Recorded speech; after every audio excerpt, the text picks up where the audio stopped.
دنیای منی با صدای امیر بهادر، تنظیم ایوب قلعه.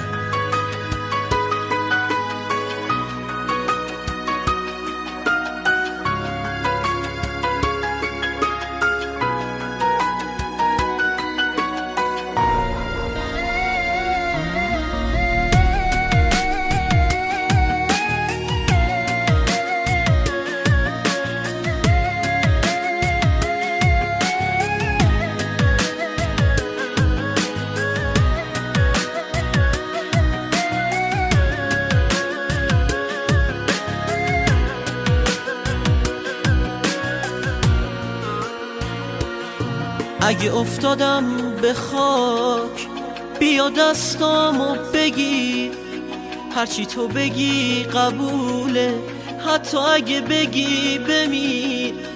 من از تو و از عشق تو خاطره دارم گل من، میدونم کمم ولی تنها نذارم گل من. این روزا وقتی میبینم رفتی و نیستی کنارم، میرم یه گوشه تنها مثل ابرا هی میبارم. آخه تو دنیای منی، همیشه رویای منی، اگه بیای به زندگیم یه رنگ تازه میزنی. نمیدونم که پیش تو چرا حقیر و عاجزم، بی نهایت چشا صفر بعد ممیزم.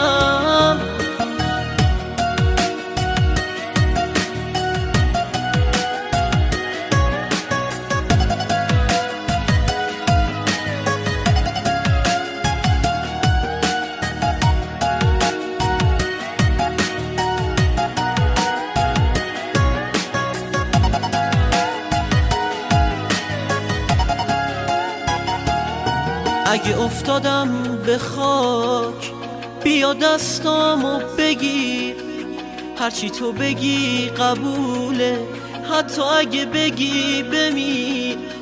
من از تو و از عشق تو خاطره دارم گل من، میدونم کمم ولی تنها نذارم گل من.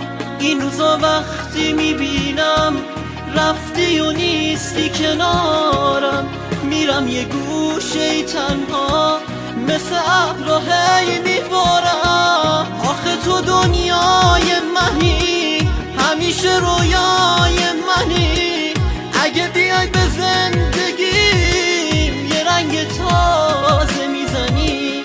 نمیدونم که پیش تو چرا حقیر و عاجزم، بی نهایت چشا صفر بعد ممیزم.